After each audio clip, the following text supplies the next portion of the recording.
the Rangers Journal Night.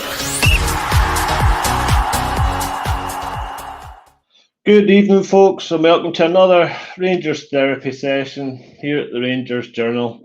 In a week where fan groups have promised planned protests, the Fan Advisory Board met with the guys in charge and been told that Russell Martin shall be continued to be back regardless, as we teeter at the wrong end of the table, and we're still a winless team domestically in the league.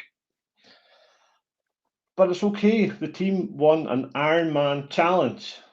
I'm just kidding, they went for a Duke in Loch Lomond. We are here to discuss Patrick Stewart. To help me do that, I've got Ross. Ross, how's things? When we're now on Wednesday, we're now at the hump of the week, and I thought we would have maybe heard something or hoped we'd have had something by now, but it seems to be that whilst the Rangers team are duking themselves in Loch Lomond, the board are duking their heads in the sand well and truly. But for that, can't complain. Good. Yeah, you're spot on. Craig, how are you, mate? Not so bad, considering it's, as you say, I'm not actually working at the minute, which is great. So puts a whole new perspective on life, but it was much better when the weather was better. So yeah. It's not been great over here this last few weeks, and I don't think it's to get any better over the next couple of weeks either, from what I'm seeing. No. So I can't complain. I'm going to Spain at the end of the month for a golf trip, so I'm going to the sun. Enjoy. Have you played good golf first for that? Ross, we'll get straight into it then. It's been quite a turbulent 9 months for Mr. Stewart as our CEO, isn't it? I think that's probably an understatement and a half. For a guy that was brought in the the kind of embryonic stages of the takeover, whether that's coincidental or not, I'm very skeptical about. But he's certainly known how to make enemies, that's for sure. Has Mr. Stewart from Aberdeen? I don't know if his location and where he grew up has got any connotation to his seemingly increasing dislike towards the Rangers support. I don't know. I'm not one of those people that know that, but yeah, he's certainly done everything that he can to annoy the people that put the biggest amount of money into his employers. So I don't at this moment in time we don't really know, but like I say, I think he's certainly got some questions to answer, and he's been very, very good at avoiding them. Well, this is it.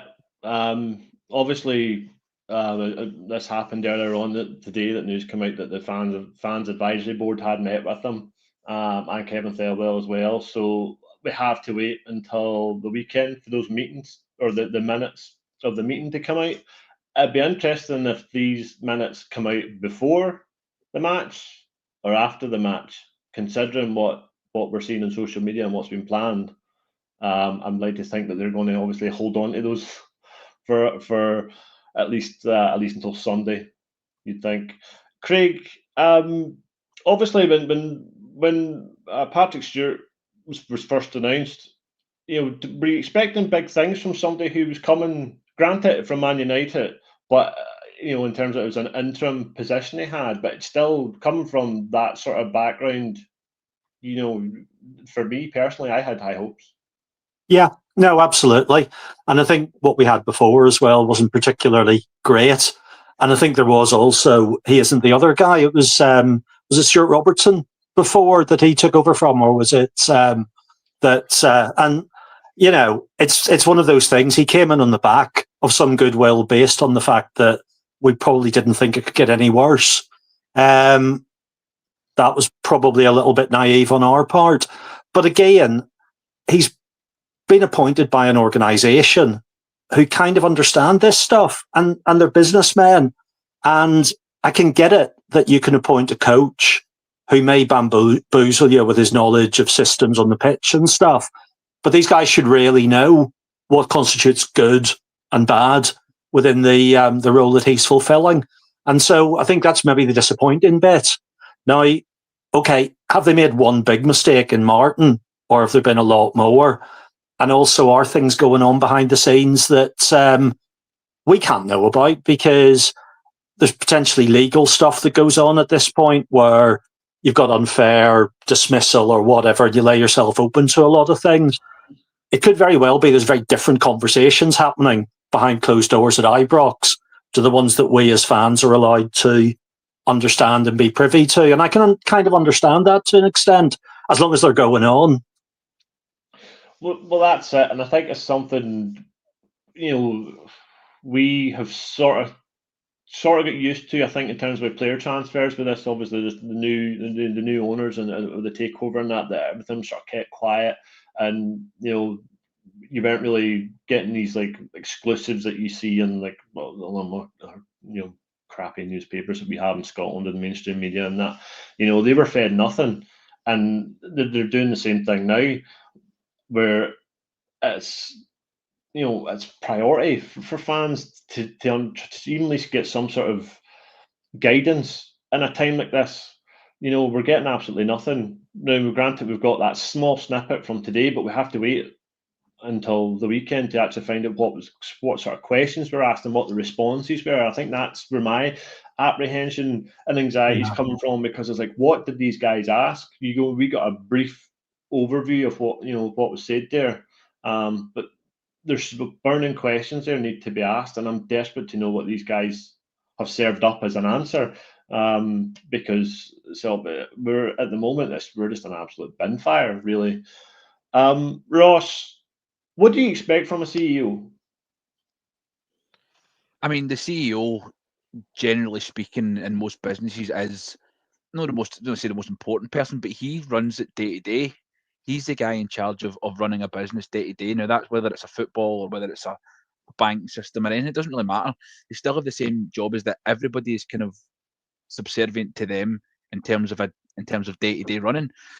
So Patrick Stewart he's the face that runs the place. He's the guy that makes the majority of the decisions, and he has been entrusted by, Andrew Kavanagh and the 49ers Enterprises to run Rangers day to day, which I think is something that we were missing for a long time. I think that because of the upheaval with the board and issues with, we had John Bennett being interim chairman and CEO and CFO and Tipman and all sorts. At one point, it was getting absolutely absurd. So the appointment of him made sense, of a guy who had worked, albeit at Manchester United, who are probably one of the few clubs in world football that are run worse than we are. But at least he probably has that experience of being in a, as you mentioned, the proverbial bin fire.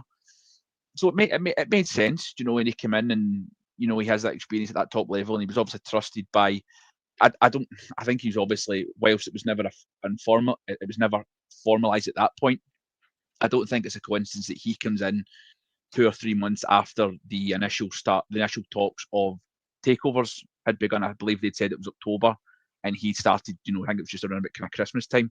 So that's not a coincidence in my eyes. The one thing that admittedly has surprised me about Patrick Stewart is the fact that post takeover he's still here, to be honest with you. But yeah, like I say, the CEO, he's the most important guy, and everything goes through him, and he's anything that involves the day-to-day running of Rangers, he's generally accountable for. Welcome, Scott.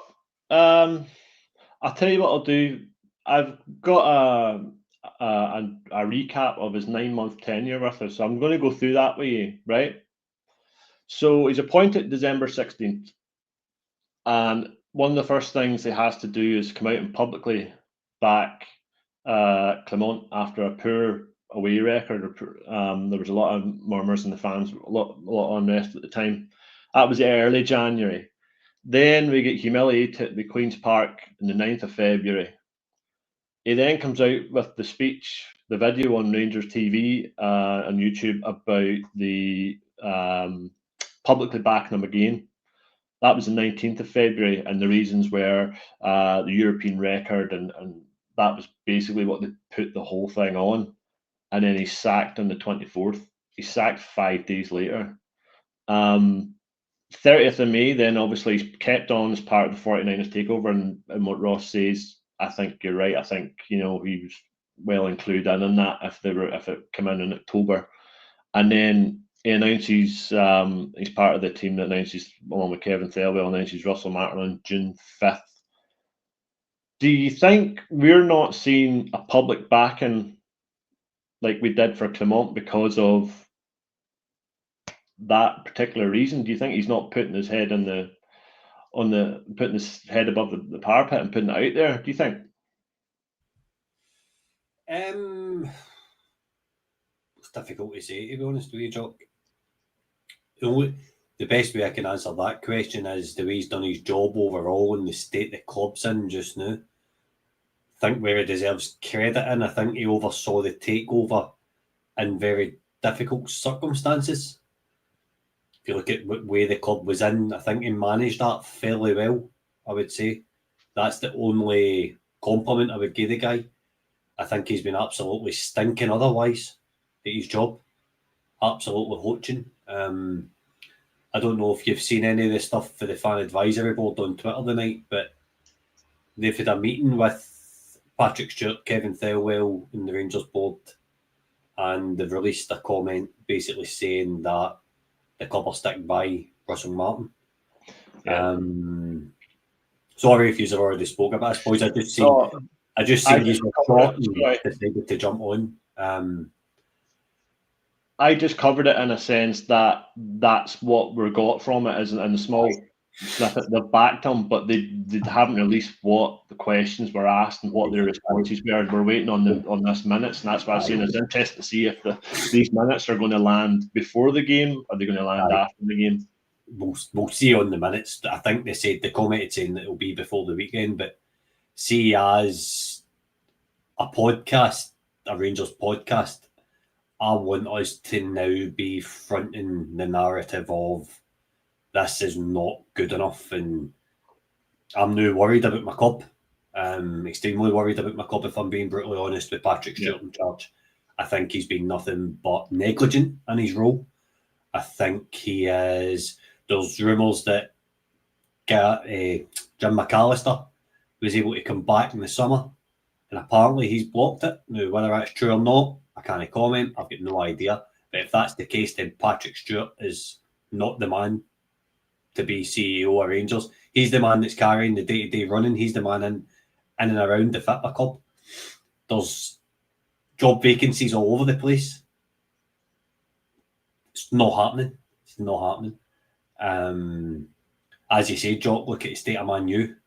Man U are an absolute riot at Fitba Club, and we are just the same, to be honest. Man U have had a takeover of Ineos. Well, not a takeover, an investment. We've had a takeover for the 49ers and Andrew Kavanagh.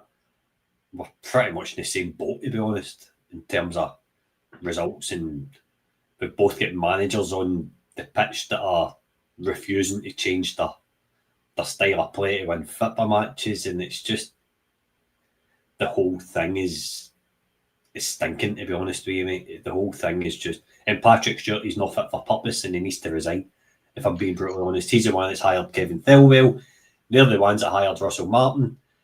They're the ones that hired Russell Martin, therefore only getting results in the Fitba pitch. Kevin Thelwell isn't getting the blame of this for me because he's our sporting director. He's only in the job a few months, but it's all sitting at Patrick Stewart's door, and I don't like the way, he back come on, a week later, come on sacked. The same thing's happening again. The same thing's going to happen again.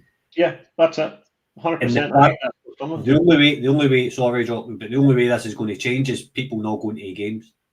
To me, that's the only way it's going to change, is by emptying Ibrox. And I'm not going to tell anybody to do that or not to do it, but I think empty seats at Ibrox is the only way, is the best way that Rangers fans can speak up, to be honest. Rant over. Well, I mean, they were pretty vocal on Saturday. You seen that? You heard that? I mean, that was something else. And that's me sitting watching it, at home on the TV, not even being at the game. And as Chris Boyd says, you could hear it was for 20, 25 minutes onwards. It was just shocking. And as you say, fans voting with their feet is probably what's going to get the folk across the pond looking and saying, like, something needs to change here. Because that's ultimately what does make, does force change, is whenever the revenues start getting hit, unless they're happy enough to sit and let match income dwindle, all that, even simple things like all the food sitting that they've got for them, they've bought in for the match game and all that thing go to waste because they're not going to be turning it over because there's nobody there.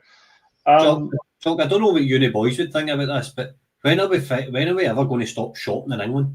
Now, we've been shopping for players down there for years now, and it's not happened. We've now went got a CEO for England that's not working. Our sporting director is query not working. Dan Purdy has just come in with Kevin Thelwell. So Neil Scotland was doing a decent enough job in terms of what he was doing. Selling Jeff Day and Igaman proved that, in my opinion.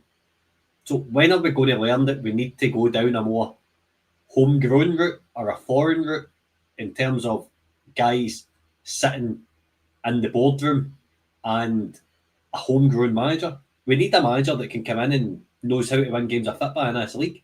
But Barry Ferguson's already come out and says he would have signed Mulligan, Shankland, and Johnny McFarlane says on the Rangers Review last week that he believes that Gogic was a signing target as well. Now, I'm sorry, right, but see, Gogic, he walks right into that team for me, 100%. See, just his attitude and desire is much better than John Souttar, than Giga, than anybody.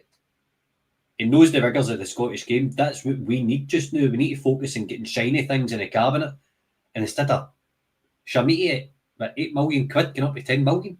What are we doing? Who's signing all this off? Yeah. Sorry, mate, I know I've come in and completely probably blown your podcast agenda out, but all these questions need asked. Well, that's it. I'll shut up, right? I'm going to shut up now and let you get back. I'm hoping that's what we get answered in this whenever these minutes come out, because you like to think these guys are asking these hard questions that other fan media is asking at press conferences and stuff like that, and the guy's sitting there and he's just offering nothing, in terms of there's no real passion there. There's nothing coming for the guy. Ross, with all these fans protests, this is going to ramp up. Just yes or no, do you back it? Of course I do. Absolutely. Of course I do. I think that the only issue I have with it, and I can't, emphasize enough, as somebody who used to kind of argue about if you're trying to make change and you go to the game, you're not going to emphasize change. I think you have to have a right to do what you feel is the right way to protest. If your way to protest is not going, that's fine. And if your way to protest is go and voice your opinion, that's okay too. I used to kind of, get in a lot of arguments with people about if you're going, you're not helping the problem. But going and protesting outside the ground, as is going to be, as what seems to be happening on Saturday, and then going into the ground and being vocal again, that's all right. And if you don't go, that's totally okay. I'm all for it anyway. If it's, like I say, if it's protest, if it's not buying tickets, if it's not buying merch, if it's banners, if it's singing, chants, every way makes a difference. You can make a difference. I'm a great believer in that you can make a difference if as long as you have the best intentions at heart. And one thing that it's sad that it's taken Russell Martin to do it, but it's probably the first time in years that the entire Rangers support is completely united on one thing.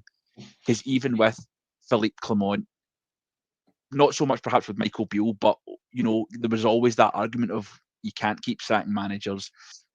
Bad circumstances. Philippe Clement today has been quoted in the Belgian media saying that there was other extenuating circumstances, if we're led to believe that he was obviously doing basically 2 or 3 jobs, as was Neil Cotton. And I know Neil Cotton got a lot of flack, but his signing policy, was good for, like you say, Igaman, Tierney and loan, Jeff Day, but then there was obviously also Oscar Cortez. That was probably the deal that got me his jotters.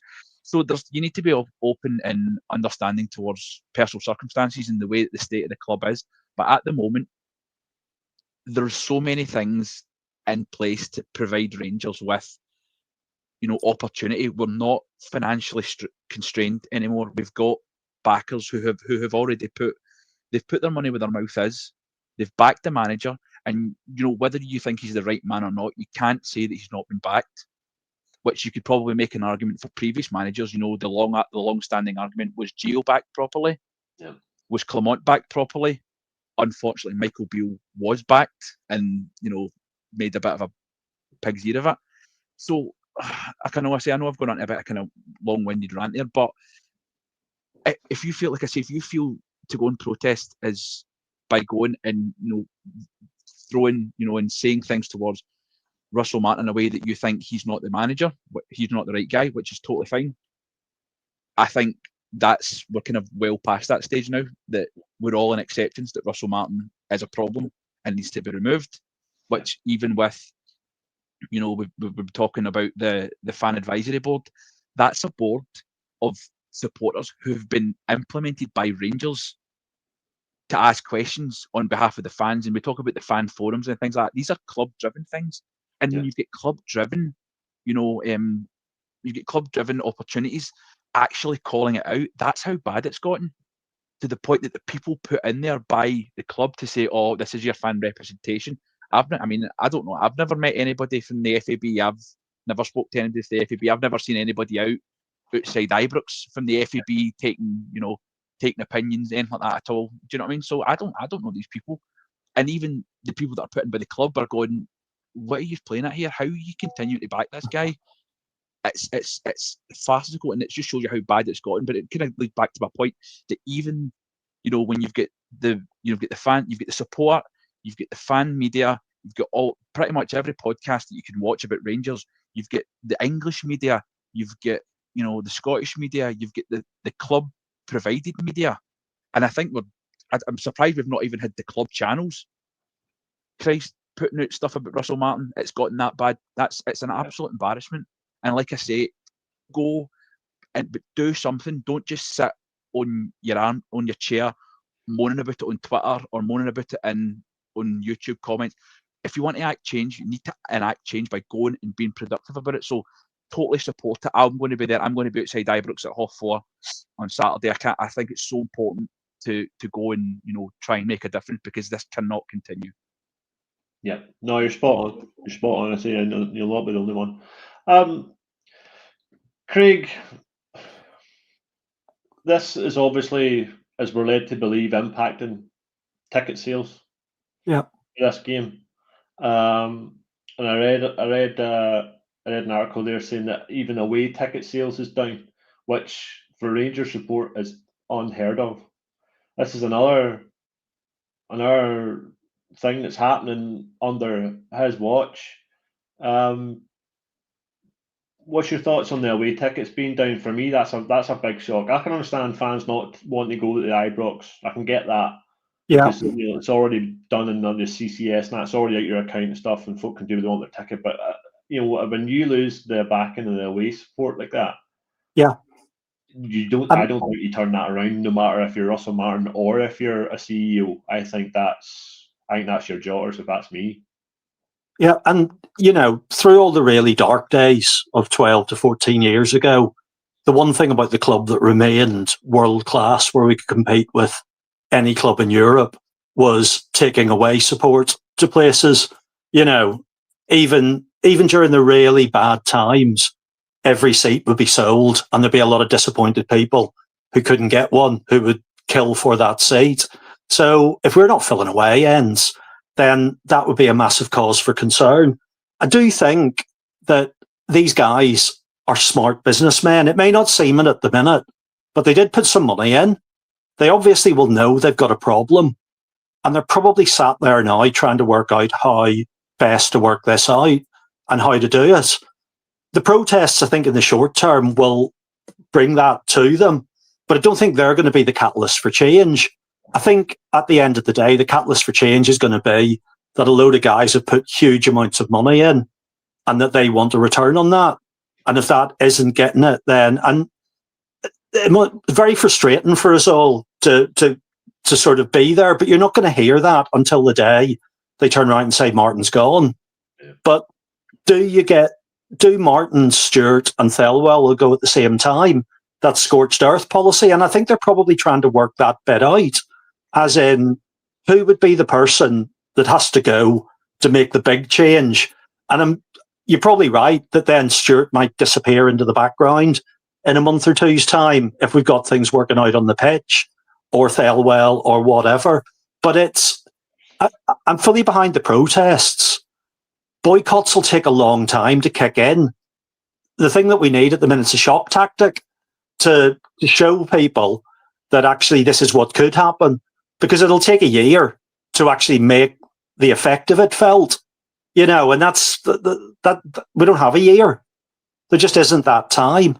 So it's interesting. I think that the levels of discontent and the unification of the fan base over it is actually one of the very few positives to come out of this. That actually we can see that we can be a unified fan base with a massive voice that can actually make a change. I think the away tickets is a small part of that. Yeah. Home away, empty seats in the home end, even if somebody's already paid for their ticket, because the majority are season ticket holders, will still send that message out. And I think that is as powerful, if not more powerful, than a lot of the other stuff. Down here we've got Sheffield Wednesday. They let off black balloons and all sorts of things and stuff. It never gets them anywhere. It's a beautiful choreographed display, but it doesn't really work in the long term. What you really need, I think, is that to hit home that, yes, we're backing what decision you guys are going to have to make. You're going to have to make it. You better get your fingers out and sort it. Because although we have different outcomes that we want to achieve from this, we're the same at the end of the day. The only way they can make the money they want in their investment is a successful Rangers playing in the Champions League, winning trophies, selling lots of merch, all the stuff that comes from that, because they're not making it out of TV anymore, because unfortunately Neil Doncaster sold that down the river. But, I think yes, the away ticket stuff is important, but it's important just to show the depth of feeling rather than actually make a massive dent in what they're doing, because they're multi-million-pound organisation. That's it. That's ultimately what we're still playing catch up to, isn't it? Yeah. Although I'd say when you're talking about posters and banners and stuff, I'm sure there'll be something. Oh, aye, of course. You know what I mean? We do have previous, for that sort of stuff. Just keep it clean, boys. Yeah, keep it clean, but have a jab. Scotty, just as we're talking about we're talking about that, but they made the point of going up a level in terms of the new owners, the new guys, the guys from America, the 49ers. Should they be looking to come out and say anything?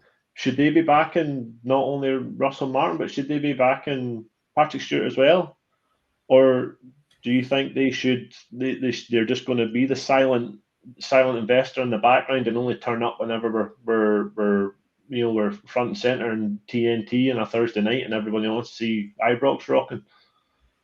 Personally, I think Rangers are Andrew Kavanagh's baby, to be honest with you, and I think Parag Marathi and the 49ers are there for Leeds.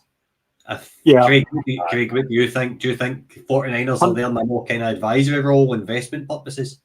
£150 million a year just for turning up in the Premiership probably is the thing that decides that. We'll lose every game next year and you still pick up the cash.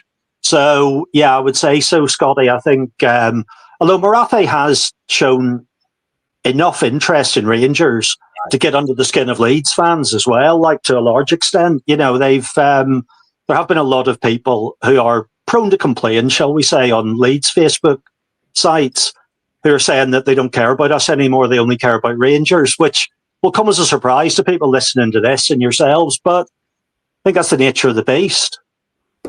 Aye, definitely. So to answer your question, Jock, I would say that the 49ers are like the kind of silent investor, but I would imagine they're guiding Andrew Kavanagh in the background is what I would say, and definitely putting their thoughts in.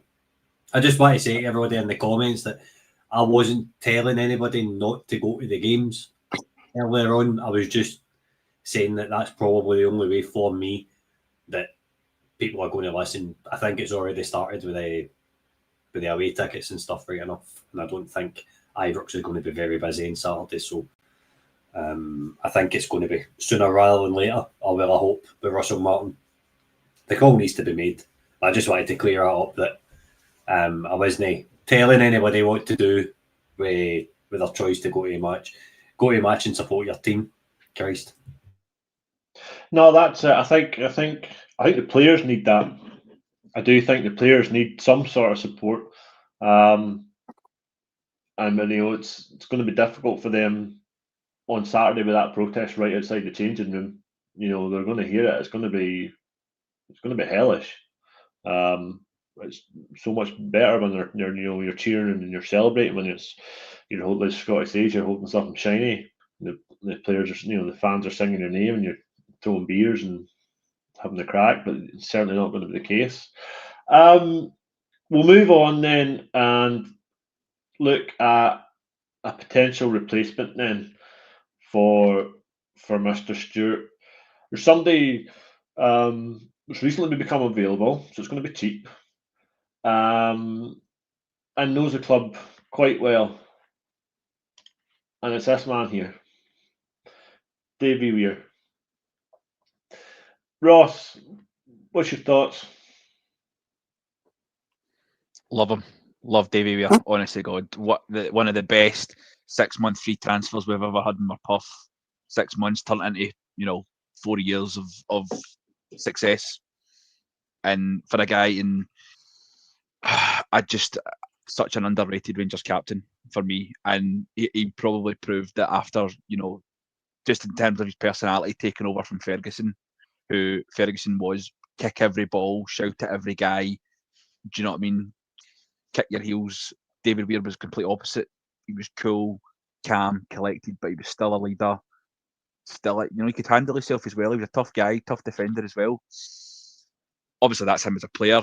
But what he has done is that since he's hung up the boots, which, God, I can't believe feels like has been nearly 15 years ago. It's god awful, to be honest with you. Time flies. But what he's done is he's worked his way up and he's been around and probably learned so much at different clubs. If you look at there, if you're going to come through and learn about how football clubs are run, being at Brentford and Brighton are two of the best run clubs anywhere you'll ever see at the moment. And I understand you can see that what you put up is that it's different, different jobs and different parts of it. He was the assistant at Brentford. I don't even know who their manager was at the time, but Brentford. Oh, sorry, Mark Warburton. He worked under Warburton. But Mark Warburton was one of the kind of first managers that we'd heard that was playing with Moneyball. The clubs that were hiring were playing Moneyball, and they were kind of more getting involved in data and analysis. And Mark Warburton himself was obviously he was a money guy. He was a data guy from working in London, and obviously coming up to Rangers, there's the emotional attachment there. But being at Brighton and the way that Brighton have been run over the last 5, 6, 7 years is sensational. Tony Bloom's turned them into an absolute sensation of a football club, considering the level that they're playing at. So he's learned so much. Whether he could be, I'll be honest with you, whether he can be the CEO at the top level, I don't know. If it's for the CEO, then the director of football, yes, 100%. I would have him in there right now, to be honest with you, because he ticks. It's a phrase that I've used quite a lot. Is that he ticks so many boxes. We're not going to get the perfect candidate because we simply can't afford them. Because the best candidate is at Manchester City or Barcelona or a club that's got a sensational academy and got everything. But David Weir should be at Rangers at this moment in time, helping run the club day to day, because he ticks. Like I say, look at the pros there. What are we looking for in a guy that's involved in the day to day running of Rangers, understanding Rangers? Nobody has been at Rangers probably longer that has the skill set that we need, that also gets that side of it as well. We understand the football side in terms of the demands and the expectations, but understands as well, because he's been in at the Premier League, a really well run Premier League club for years, how the other side of it works as well and how the two interconnect. So I mean, do you know what I mean? I'd have him up the road Christ yesterday, if I'm being brutally honest with you.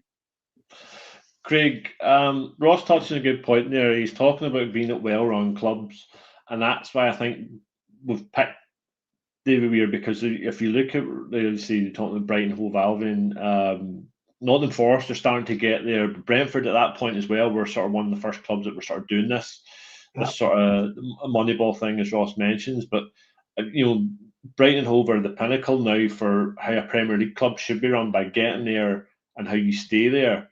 Then is that any coincidence then that obviously Patrick Stewart came from Man United, and that's just exactly how you should not be running a Premier League club?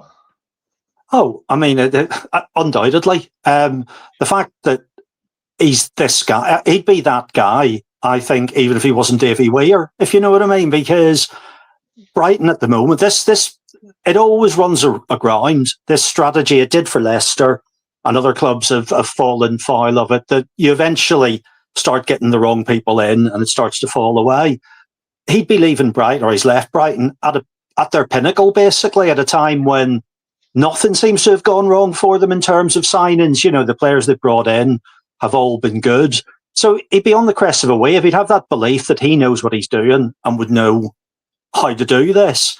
And with the fact that we can't get that money purely from TV now, the way we make money as a club, apart from the Champions League, will be to buy and sell players, to get people we've never heard of and make them into people we have heard of and sell them on for a big amount of money on top, plus add-ons, all the other stuff. And we can all, enjoy and say, oh, Calvin Bassey or whatever, doing very well in the Premiership. Remember him when he was with us? He had a great time, and that. So I think, I think there's definitely the future. And I think it has to be the future for Rangers as a club, or any team in Scotland that wants to be successful. Of course, Tony Bloom's come up to Hearts, hasn't he? And unfortunately, David Weir has a bit of a history with Hearts as well. So fingers crossed he doesn't fall into that. But yeah, no, I think it's the way forward. And I think it would be a very popular appointment, would be with me. And I know it would be with you guys. And from the comments just coming through as we're speaking, everybody seems to be 100% on that. He'd also get more time, I think, because of who he is. And I think we'd be prepared to give him some slack if it didn't work out right away. And that might give us the time we need to actually build it. So, yeah, unfortunately, the chances are, though, that you never, as a fan, get the guy you actually wanted, or very seldom do. It's always somebody who comes from left field, who you'd never heard of before, like probably Patrick Stewart when he arrived. And I think they were probably dazzled by the Man United name, but you're right. I think they could buy any player in the world at the minute and make them worse. It was funny today, they were talking about what you call Rasmus Højlund. And they say he's gone back to Napoli. And the Italian media were saying he scored last week, and they said, oh, this is the Rasmus Højlund we remember from Atlanta or Atalanta when he was there.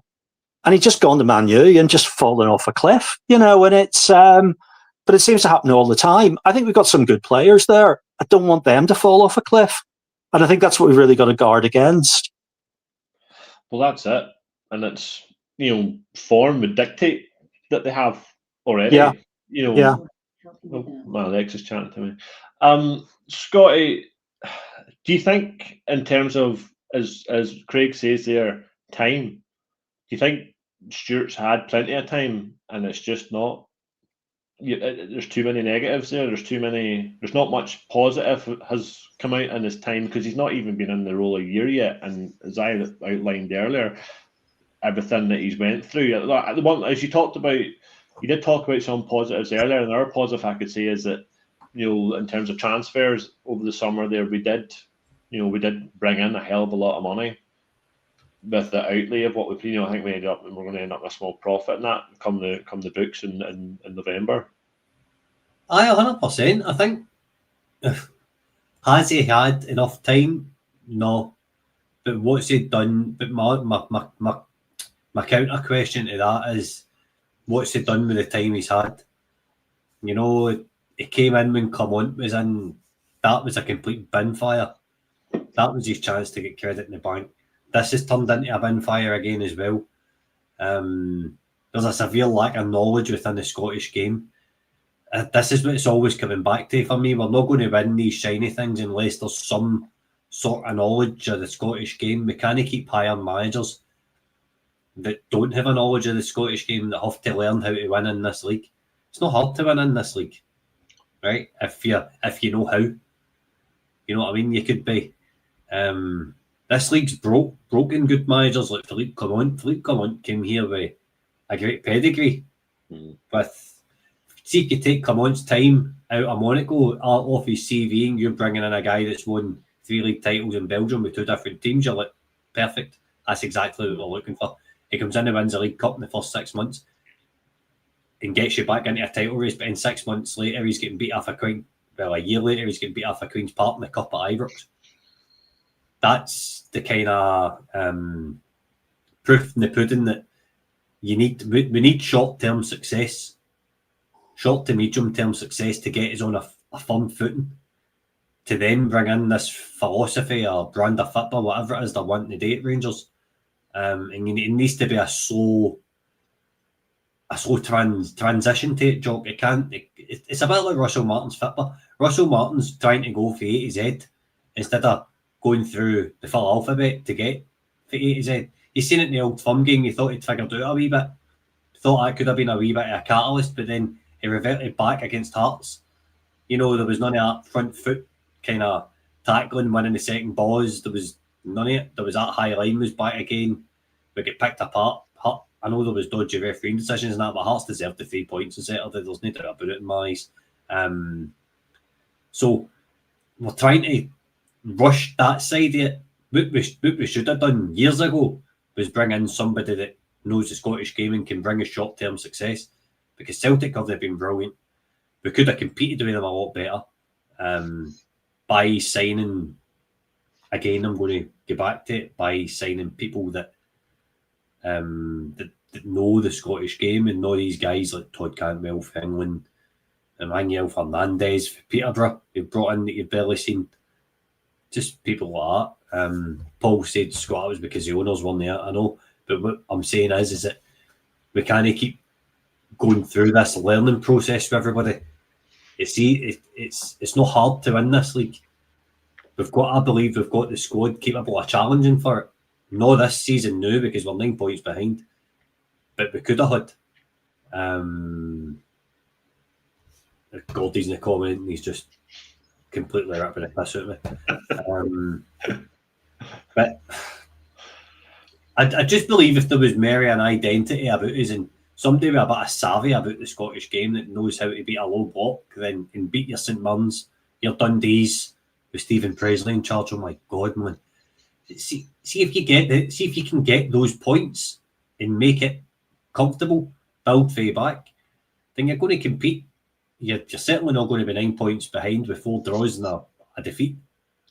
So that is where we should be doing that for a couple of years, and then when said manager moves on, then you can go out and you can transform it into some kind of philosophy and identity slowly, instead of just, oh wait, we did the transition season last season, so we're going to have another one. No, we should have been building on what we've done last season to go and challenge this year, instead of 14 players out, 14 players in. Do you know what I mean? But that's just my opinion. Yeah, I think I can see where you're coming from. There's arguments all over the place. There's arguments all over. Oh, 100%.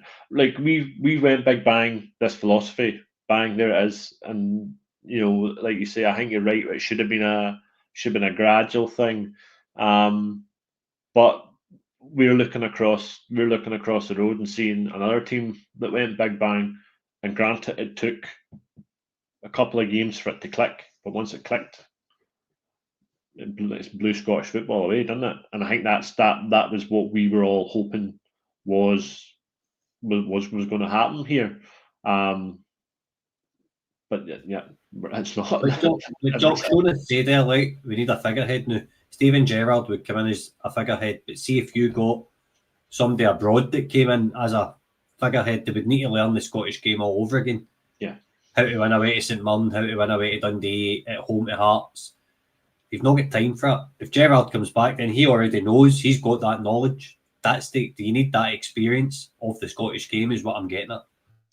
Yeah, no, I agree. We did. The guys did do a good podcast last night on potential candidates and who they want, and then if you go and have a look at it, it's very good. It's a good lesson when you're at work. That's for sure.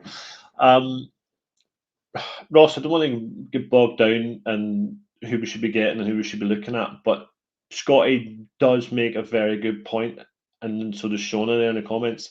We need a figurehead. We need somebody who can grab the players with the scruff of the neck and lead them to a victory. Not coach them to a victory, but lead them to a victory from the sidelines. And that's something that I haven't seen since Gerrard, in my opinion. Do you agree? Do you disagree? With the principle of it, yes. I think that what we've probably learned to a degree at this point is that we do, like I say, we do need the figurehead. And as much as we try to drag Rangers as a club kicking and screaming in the 21st century with, directors of football and football philosophies and stuff, it's just not seemed to work out for us, to be brutally honest with you. As much as we've tried them, as much as it's probably not going to do well, I think that Philippe Clement came across as a bit of a figurehead kind of character when he first came in. I think he had that kind of presence about him. When he first came in, he was very calm, very confident. If you think, not even just thinking about things like his personality, but even the way that he is. He was a really, kind of tall, no nonsense centre half as a player. He was a full Belgian international. He had a lot of respect as a footballer. And then you add on his credentials as a manager. He had won titles. We were talking about he had a bad spell at Monaco. He came in and he could have been a figurehead. And with top of that, we did have guys to work alongside him, like Niels Coppen, who was trying to implement almost the football philosophy. So I think we actually did have that structure. The problem is that we've had so much instability, and we've had so much change constantly. It seems to be every single day there's a rumour about somebody leaving that's involved in some sort of kind of upper end job at Rangers. So when you've got constant change, you can't have stability. Yeah. And if one person leaves, then somebody else has got to take that, and then it splits away the time from somebody else doing their job properly, and it becomes such a snowball effect. And it's not a surprise that we've just had absolutely no consistency whatsoever. So to be fair to them, the thing they've done is they've obviously brought in a guy who runs the football day to day, and there's a guy who does the coaching, who's in charge of it. He's the head coach. Russell Martin is the head coach. That's his job. The problem is that he's not very good at that. As is proven, he's not able to coach the team the way that the team needs to be coached, alongside the way that Kevin Thelwell can't run the football department the way it should be run. That's the problem, is that we seem to continuously hire the wrong guys. Then does that open up the question, are we just not hiring the right people, or is there a bigger issue at play? We're then talking about instability. We've got, a CEO who people don't really, I don't know, do people not like him? Do people not like working for him? You know what I mean? I don't know, it sounds really silly, right? But you start thinking about it more as a business, and you start thinking about it as a workplace. Do you know what I mean? And we're at that kind of stage, and it's probably a good thing that he's muted his mic. But who likes their boss? Do you know what I mean? Like, who goes into their work and who likes their boss? Everybody thinks, I just get back now. Do you know what I mean? But exactly. But do you know what I mean? But when you get into your work, right, sometimes your boss can be a bit of an idiot, or it does something that annoys you. But they're only doing it because they're getting told by somebody else to do it. Yeah. Do you know what I mean? And it becomes a trickle-down effect. So you need to try and understand the bigger picture. And I just think that we, as the bigger picture and as a business, we're just not run well enough. And I just think there's too many guys in it that don't understand it properly. But it's hard, because when you try and take away the emotion of it, we don't care about that. We don't care about whose boss is who. We don't care about, do you know what I mean, what's going on at the water cooler. We don't care. All we care about is the unique business of football and getting results. But unfortunately, we've been goes back to what I was talking about. We've had to be dragged kicking and screaming into the 21st century, and this is how it works. And I think it's the way we're going to try and continue to make it work. Even if, let's say, the hypothetical scenario that Steven Gerrard comes back, Steven Gerrard was a figurehead, but bear in mind, Steven Gerrard still worked with the director of football, with Mark Allen, with Ross Wilson. He still worked under somebody. The only difference being is that he was given a lot more, of the opportunity to go out and be the face of it, because he had that presence. Whereas what they've probably done with Russell Martin was they were probably intending him to not be in the limelight as much, but because things have went so catastrophically bad, he's had to face questions that he probably shouldn't have had to face. but that's also not helped by the fact that the people who have employed him have kind of hung him out to dry a wee bit. That Kevin Thelwell's not doing anything. He's not saying anything apart from right at the end of the transfer window. He's essentially had to come out and cover his back and say, "This is the transfer window we've had. This is why we've done it. We're backing the manager. You know, the transfer window's shut. We've got guys that want to be here," which was a lot of absolute, codswallop, because the best player that was going to leave, that wasn't going to leave, that's now sitting in the stand.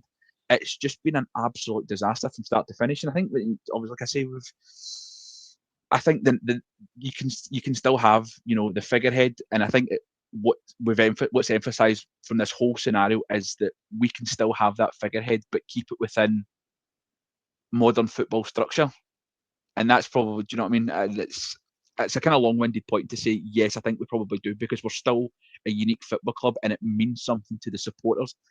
The same way that we've had the argument in the past about people talk about, especially in England, the captaincy, that it doesn't mean anything. It means something here because it means something to us. The same way that the manager, whether it's the head coach or the manager, whatever you want to call him, the guy that stands on the touchline with a suit and tie, regardless of whether he's a manager or a head coach, it matters to us. And that's the important thing. So yes, I think we do need a figurehead. To answer your question in a whole long-winded way, yes, we do. Scotty. Just to say well done to Ross, he just summed up what I was trying to say with the emotion. So good point, mate. Craig, I was going to say, do you got on mute, boss? But then you said you're not working, so.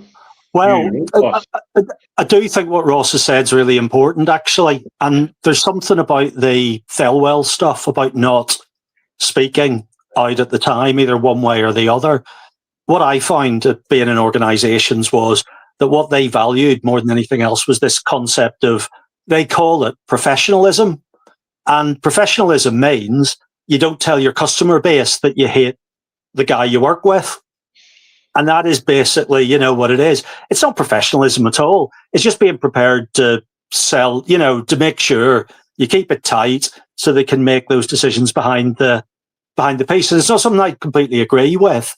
But when you're hearing them not coming out and backing, or you're hearing, well, they do back the manager, but you're hearing it from a secondary source and stuff, don't assume they're all getting on here and sat there going, oh, well, the fans are annoyed about Saturday, we'll have a right laugh at them and stuff. There will be some real shit hitting fans in there as well. It just maybe won't happen overnight, but I want to think that it's definitely occurring, and that actually eventually they'll find a plan to get us out of this and to get us through to the other side. But that's the same in any business. Loads of people don't get on. I bet there's half the team don't get on with the other half. But that's the same as every side that you come up against. It's just about managing that and making sure they do it. The only other point I would make as well is, for these 22, 23-year-old lads from different countries, 4:30 on Saturday might be very uncomfortable as well for them. And I don't think it's going to make them go out there and play better. Yeah, I think 100%. Like I say, that's right outside the changing rooms.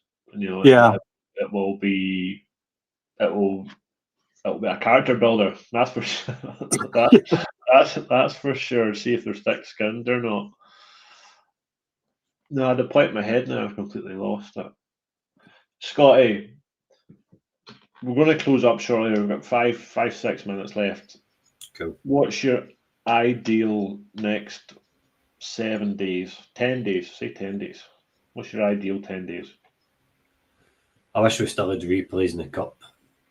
I really do wish we still had replays in the cup, because the ideal scenario is we get a replay, sack Martin, get somebody in, and then beat Hibs at Easter Road in the replay. But ideal scenario is when Martin gets bagged. I don't really care what happens with Stuart if Martin gets bagged. I think long term, I think you need to look at replacements and stuff. I think you need to look at getting him out the door.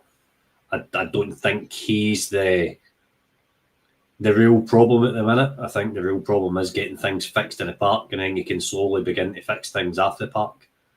Because you shouldn't even be hearing about any noise after the park if it's run properly. Do you know what I mean? Yeah. Beat Hibs, sack Russell Martin, and then just get somebody in that can win his football matches, Jock. Get somebody in that can win his football matches. Get his team playing. All these players need to do is take a deep breath and puff their shoulders up and puff their chest out, and go out and play and win games. Win games, show a bit of desire, win your tackles, and you'll be fine. But score goals. See, the most gutting thing about this is that see the amount of chances we've created from strikers. You could probably count them in one hand. Yeah. We've got a great striker in Bojan Majowski now. A great striker that can score goals in that league. Dessers is gone, thankfully. I've got my wish that I wanted, but I'm like, I look at Majowski and I'm like, Dessers, Majowski, CR9, nobody really makes a difference in a system, no matter who striker is. Do you know what I mean? It doesn't matter because they're not getting service because they boys it back 24/7. So we need change. We need change. I do think the quality in the squad's there, but we need to change the manager. Aye, they're not bad players. You've seen that. You've seen that at the weekend and the international week. You know, there's qualities there for playing for their country. I say it just, to me, it looks. I just can't get over the regression in terms of the basics and, as you say, creating chances and stuff like that. I don't mind losing a game if we've had umpteen chances and the keeper's played a blinder, or it's just been one of those days. But we just look totally hopeless going forward. And as you say, there's nothing being created, and then we're just tippy-tapping the ball around the back, and we're top of the charts for passing the ball backwards in the league, which is fantastic, great, but it's not putting points on the board, and we're sitting 10th. I've never thought I'd see that in my lifetime. And Jock, we know what Rangers need just now. They need a manager of the Sean Dyche ilk. They don't need Sean Dyche specifically, but they need somebody. Sean Dyche, Stephen Robinson, McInnes. They need somebody of that ilk that can come in and win football matches. This isn't about a style of play or making us all get home. Oh, we played brilliant today. This is about like somebody can come in and put a bit of backbone into his team, get his defending, play a long ball. I don't care how we win football matches. Just get us winning with tackles, winning games. Shows a bit of play for a badge again, but we're not playing for a badge. And win his football matches and put shiny things back in that trophy cabinet and compete. Just compete, and we'll be happy. Yeah. Ross, 10 days. What's it look like? I mean, it's difficult to say what will happen compared to what we want to happen, because what we want to have happened should have happened, 3 or 4 weeks ago at least. Yeah. I mean, I suppose they're obviously at the point of doubling down, so he's got to be. You'd like to think that regardless of what happens on Saturday, that Andrew Kavanagh gives him his jotters, gives Russell Martin his jotters over the next kind of couple of days, and then it's a point of who comes in next. But I suppose you would like to think, and I mean, you wouldn't put it past Rangers to not be doing it, considering the way that we're run and the way that they're doubling down. But they should already have a contingency in place, because this has been coming. So they should already have somebody basically almost ready to go. The difficulty with that is that you're going to have, it's probably going to be somebody at work, and then you're probably back to square one. Or do they have somebody in mind that's maybe currently in a job, and that's what's taking a little bit longer, to the point that they are waiting? I don't know. I'm just throwing it out there. That's maybe they've not sacked him yet because the manager they're wanting to bring in might start with a club, might be in China where they've got 4 games left of their season. I'm just putting that out there. I'm just saying. One thing I did want to say is I've actually noticed a little bit of kind of how history seems to repeat itself, that we all want the manager to be sacked. But if you remember when Steven Gerrard left, we played Hibs in the Cup, then we played a team in home in Europe, and then we went away to Livingston. Sometimes history repeats itself.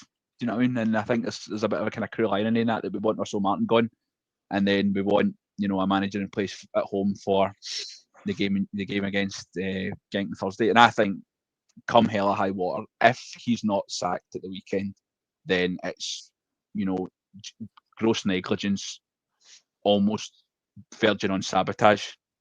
And I'm not trying to sound, but that's the way it's starting to perceive it, that you can clearly see the damage that is being done on an almost daily basis at this point. To the, we're not even talking about, you're saying we're sitting 10th.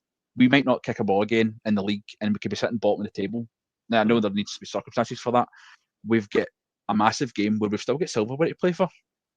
The League Cup, we can't be in a position to knock back the League Cup. We need to get in and win. We've got to kickstart our European campaign, and yet we're insisting on having a guy whose idea of team bonding isn't even one of the good team bonding sessions, like going for a pub lunch or whatever. It's let's go for a wee paddle in the freezing cold water in the middle of September, and let's go for a wee walk up a hill. Fucking do one. I'm sorry for swearing. I'll put money in the swear jar, but do one. Honest to God, it's becoming an absolute embarrassment, even off the park, and that's what's really annoying me. Is we're not even bad on the park, but we're also an embarrassment off it. So it needs to change. Otherwise, it's kick the doors down time. Yeah. I was just thinking, actually, if Russell Martin had just shown them the 10 minutes of footage TNT Sport put together after the Leipzig game and sat them down with a nice latte and an almond croissant or whatever, I bet you that would have been a lot more impactful. Because you can say, look, this is what it's really like. If you deliver, this could be you. I don't, all they've had is negativity since they arrived. It would be nice if they got that feeling that actually, when they perform, we'll get behind them. Well, that's it. Ross, what I'm taking for you is a 3-0 win for Hibs on Saturday. It was actually 3-1, but right. Technically it wasn't Gio's fault because he wasn't in the dugout yet. He never really started to the Monday. But I'm just saying how history has sometimes a kind of weird way of repeating itself. And if that ends up with, as Craig says, at the end of that season, we had the 10, with Leipzig. I'm just saying, I'd be getting somebody on a flight for Shanghai, Namora. Just saying. Well, maybe there will be. Do you know what I mean? That's the thing. It would be good when if he goes, that they put somebody in charge that they think is going to be the next guy, rather than, another interim and write off this season completely. So if it takes another week of paying and that's at the end of it, it's maybe not such a bad thing. It's going to be a long week, that's for sure. Yeah, it will be a long week. It's already a long week. It's Wednesday, man. Right, folks, we'll wrap it up there. That's that. We've hit the hour. Thanks very much for joining us. Scotty, thanks for jumping on and doing us what we promised. No problem at all, mate. Thanks for having me. Craig, thanks for joining me. Pleasure. Thanks, Chuck. And Ross, thanks again. You're on form today. Always a pleasure. Thank you so much.